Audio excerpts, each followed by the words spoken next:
Welcome to a better version of myself. Today, we're going to talk about those invisible barriers that might be, quietly messing with your financial success. We're going to dive deep into why the biggest thing blocking you from building wealth probably isn't what's in your bank account, but what's in your head. Seriously, have you ever felt this way? Like you're working hard, you're trying to save, you're doing all the right things, but you just feel like you're running in place, just spinning your wheels. If you do, you're definitely not alone. It's funny, right? We're often more comfortable talking about almost anything else. But what if the real problem isn't your job or your spending habits, but something you can't even see? That's it, right there. The real issue is usually these internal money scripts we have. They're these deep-seated, often totally subconscious beliefs that pretty much dictate our entire financial lives. But, and this is the important part, the good news is you can absolutely change them. All right, so let's pull back the curtain on this invisible force. What we're really talking about here is something called a limiting belief. Okay, so what is that? Well, think of a limiting belief like a giant, invisible anchor that's been dropped from your ship. It holds you in one spot, and it stops you from sailing out into this huge sea of possibilities. It's basically a thought you've accidentally started treating as a fact, and that little mistake, it quietly shapes everything around you. And here's the most important thing to get. These beliefs are not permanent truths, not at all. They're just ideas we've picked up over the years, from our family, from culture, what we see in the media. And the best news of all, anything that can be learned can also be unlearned. Okay, so let's do a quick fire round of some of the most common money blocks. As I go through these, just see if any of them sound like a little voice you've heard inside your own head. Aha, this one. This is the classic scarcity mindset. It's this core belief that everything is limited, that resources are finite, and that you're always about to run out.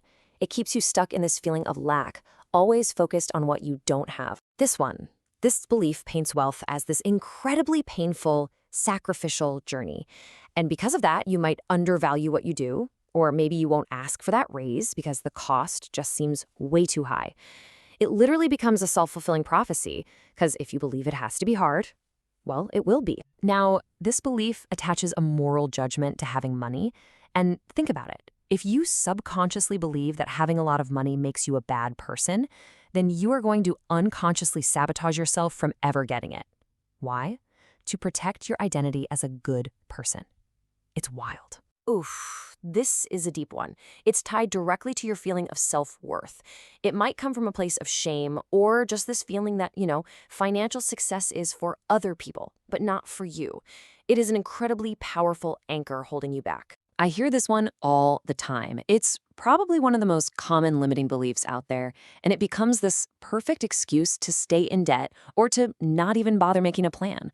But here's the real truth. Nobody is born good with money. It's a skill. You learn it, you practice it, just like anything else. Okay, so maybe you heard one of those and thought, yep, that's me.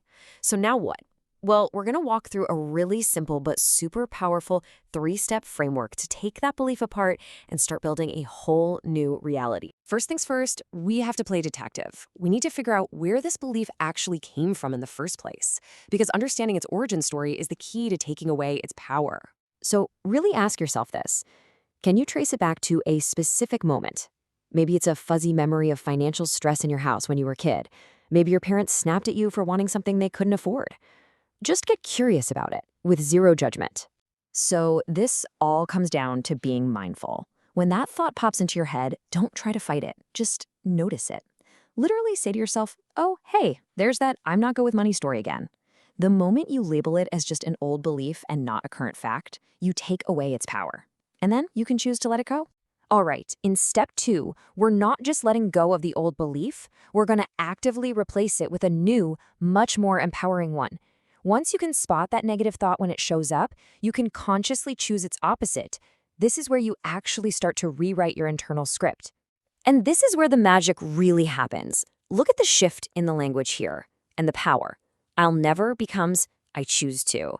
Money is evil becomes money is a tool. You're literally moving from being a passive victim of your circumstances to being the active creator of your own future. Okay, this might be the most important step of all.